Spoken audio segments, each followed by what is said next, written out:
Hamas adalah organisasi, gerakan perlawanan Islam, dan untuk ketekunan. Adalah gerakan Islam Sunni dan nasionalisme Palestina yang menentang pendudukan Zionis di wilayah tersebut. Gerakan ini percaya bahwa kebangkitan mereka adalah titik masuk utama untuk tujuannya, membebaskan seluruh Palestina dari sungai ke laut. Sejak tahun 2007, Hamas telah memerintah jalur Gaza, setelah memenangkan mayoritas kursi di Parlemen Palestina pada pemilihan Parlemen Palestina tahun 2006 dan mengalahkan organisasi politik Fatah dalam serangkaian bentrokan. Israel, Amerika Serikat, Kanada, Uni Eropa, Yordania, Mesir, dan Jepang mengklasifikasikan Hamas sebagai organisasi teroris, sementara Iran, Rusia, Turki, Cina, dan banyak negara di seluruh dunia tidak mengambil sikap atas Hamas. Gaza adalah sebidang tanah sempit yang terletak di pesisir timur Laut Mediterania, berbatasan dengan Israel di timur dan utara, serta Mesir di barat daya. Dengan populasi 2 juta jiwa dan luas wilayah sekitar 365 km persegi, Gaza, jika dianggap sebagai unit politik tingkat atas, berada di peringkat ketiga dengan populasi terpadat di dunia. Ini adalah salah satu dari 2 wilayah Palestina, di samping tepi barat.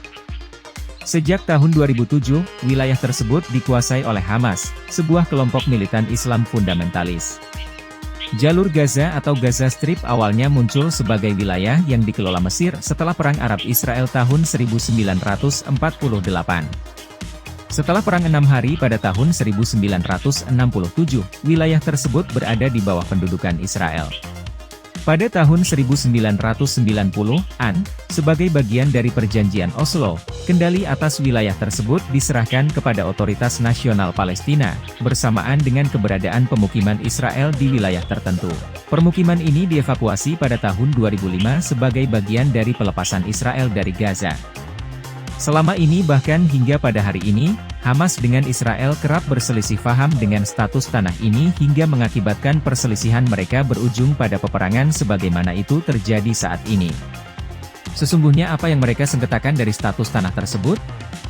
Tanah Gaza, yang sering mereka sebut sebagai Tanah Suci adalah tanah yang diperjanjikan Tuhan kepada Abraham, yang juga dikenal dengan nama Tanah Kanaan. Kanaan adalah istilah kuno untuk wilayah yang meliputi Israel, Palestina, Lebanon, serta sebagian Yordania, Suriah, dan sebagian kecil Mesir Timur Laut. Dalam kitab suci, Tanah Kanaan terbentang dari Lebanon hingga Sungai Mesir di selatan, dan lembah Sungai Yordan di timur. Tanah Suci adalah istilah yang merujuk pada wilayah geografis di Levant yang penting bagi agama Yudaisme, kekristenan, baik Katolik maupun Ortodoks, Islam dan Bahai. Tanah Suci tidak memiliki batas yang pasti, dan kini secara kasar meliputi wilayah Israel, Palestina, dan sebagian Yordania dan Lebanon. Tanah Suci telah menjadi tujuan peziarahan keagamaan sejak zaman dulu. Menurut Alkitab Perjanjian Lama, Tanah Suci atau Tanah Perjanjian atau Tanah Kanaan merupakan tanah yang Allah janjikan kepada bangsa Israel sewaktu mereka berada di Mesir. Allah berjanji melalui Abraham dan keturunannya untuk memberikan tanah tersebut, yang disebut Tanah Kanaan. Janji tersebut tidak diberikan kepada Abraham dalam waktu yang singkat, bahkan Abraham pun belum dapat mengklaim tanah itu menjadi miliknya sewaktu ia hidup. Abraham dan keturunannya, termasuk bangsa Israel, selalu menunggu penggenapan janji itu, agar hidup mereka yang selama ini nomaden dapat segera berakhir. Timbullah perselisihan di antara turunan Abraham yaitu bangsa dari turunan Ismail dan bangsa dari turunan Ishak. Mencermati eskalasi pertengkaran kedua pihak ini, patut kita menduga bahwa peperangan saat ini bukanlah sebagaimana peperangan sebelum-sebelumnya. Meskipun awal dari peperangan ini bentuknya sama yaitu Hamas menyerang Israel di kala hari Sabat, di mana Hamas sangat mengerti pada hari itu bahwa Israel, Yahudi tidak melakukan aktivitas apapun. Adanya festival musik di tepi pantai pada hari itu adalah di luar aturan keagamaan Israel. Maka sistem keamanan dalam penyelenggaraan pesta musik tersebut hanyalah seadanya saja sehingga serangan udara para layang Hamas ketika itu tidak dapat dikendalikan yang akhirnya menewaskan peserta festival sebanyak 260 orang. Akibat serangan mendadak ini Presiden Israel, Isaac Herzog, di PBB menyebutkan bahwa, kita sedang berperang demi tanah air kita. Atas pidatonya ini patut kita renungkan bersama yaitu, berperang, yang memaknakan bahwa bila Israel menang maka wilayah yang dipersengketan tersebut adalah menjadi wilayah kekuasaannya.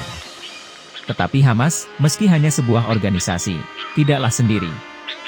Banyak bangsa-bangsa lain yang berada di belakangnya. Sedangkan sebelum ini adalah bersifat peredaman terhadap Hamas, bukan bersifat perang seperti sekarang ini yang telah diserukan oleh Presiden Isaac Herzog. Dan bila dugaan ini terjadi, apakah itu merupakan penggenapan kedua dari nubuatan yang telah digenapi sebelumnya? Nubuat permulaan penderitaan, Matius 24 ayat 2 hingga 8. Pada Matius 24 ayat 2 Yesus berkata, "Kamu melihat semuanya itu? Aku berkata kepadamu, sesungguhnya tidak satu batu pun di sini akan dibiarkan terletak di atas batu yang lain. Semuanya akan diruntuhkan." Yesus berkata ini sebagai jawaban terhadap keraguan murid-muridnya yang bertanya tentang bait Allah. Ketika Yesus duduk di atas Bukit Zaitun, datanglah murid-muridnya kepadanya untuk bercakap-cakap dengan dia. Kata mereka, "Katakanlah kepada kami, bila manakah itu akan terjadi dan apakah tanda kedatangan MU dan tanda kesudahan dunia?" Jawab Yesus kepada mereka, "Waspadalah supaya jangan ada orang yang menyesatkan kamu. Sebab banyak orang akan datang dengan memakai namaku dan berkata, 'Akulah Mesias,' dan mereka akan menyesatkan banyak orang. Kamu akan mendengar deru perang atau kabar-kabar tentang perang. Namun berawas-awaslah jangan kamu gelisah, sebab semuanya itu harus terjadi, tetapi itu belum kesudahannya. Sebab bangsa akan bangkit melawan bangsa, dan kerajaan melawan kerajaan. Akan ada kelaparan dan gempa bumi di berbagai tempat. Akan tetapi semuanya itu barulah permulaan penderitaan menjelang zaman baru." Pada tahun 70 Masehi, terjadi perang Masada di mana Jenderal Titus melawan untuk menghancurkan Yerusalem. Selama 2 tahun, kota tersebut dikepung, orang-orangnya tidak boleh keluar dari kota tersebut, sampai kehabisan semuanya. Setelah itu kota tersebut diserbu untuk ditangkapi orang-orangnya, tetapi ternyata tidaklah mendapatkan apa-apa karena orang-orangnya sudah terlebih dahulu bunuh diri semuanya. Jenderal Titus dan pengikutnya sangatlah marah karena hanya menemukan mayat-mayat dan bangunan-bangunan yang kosong. Kota tersebut dibakar habis. Jenderal Titus sudah berusaha menahan pasukannya untuk tidak merusak bait Allah tersebut, tetapi ia tidak bisa menahan pasukannya yang marah. Mereka membakar dan merusak bait Allah.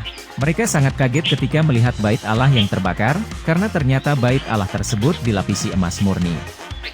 Emas tersebut meleleh, mengalir dan meresap di antara batu-batu bangunan bait Allah tersebut. Setelah selesai pembakaran kota tersebut, orang-orang tersebut kembali menyerbu bait Allah untuk mengambil emas tersebut. Bangunan pada waktu itu terbuat dari batu-batu yang besar yang disusun tanpa menggunakan semen sehingga emas tersebut meresap di antara celah lapisan batu-batu tersebut. Ketika setiap batu didongkel, muncullah emas berlembar-lembar. Akhirnya, batu-batu tersebut habis didongkel sehingga hanya tinggal pondasinya saja. Apa yang dikatakan oleh Tuhan Yesus bahwa satu batu tidak dibiarkan terletak di atas batu yang lain, betul-betul terjadi. Apakah nubuat itu sudah selesai? Tidak. Pada ayat ke-6 Yesus berkata, "Kamu akan mendengar deru perang atau kabar-kabar tentang perang. Namun berawas-awaslah jangan kamu gelisah, sebab semuanya itu harus terjadi, tetapi itu belum kesudahannya." Ini mengartikan bahwa peristiwa perang hingga runtuhnya bait Allah itu belumlah kesudahannya. Apakah maksudnya itu adalah perang Hamas Israel yang terjadi sekarang ini? Jika benar demikian maksudnya, lalu bagaimana kita selaku Kristen menyikapinya? Peristiwa ini barulah permulaan penderitaan menjelang zaman baru dan Yesus juga berpesan, agar kita tidak perlu gelisah tetapi perlu waspada, berawas-awas agar jangan ada orang yang berkesempatan menyesatkan diri kita. Akan banyak muncul bahkan sudah terjadi, mesias-mesias palsu di dunia bahkan di Indonesia. Alkitab adalah sumber sejarah yang tidak pernah melenceng.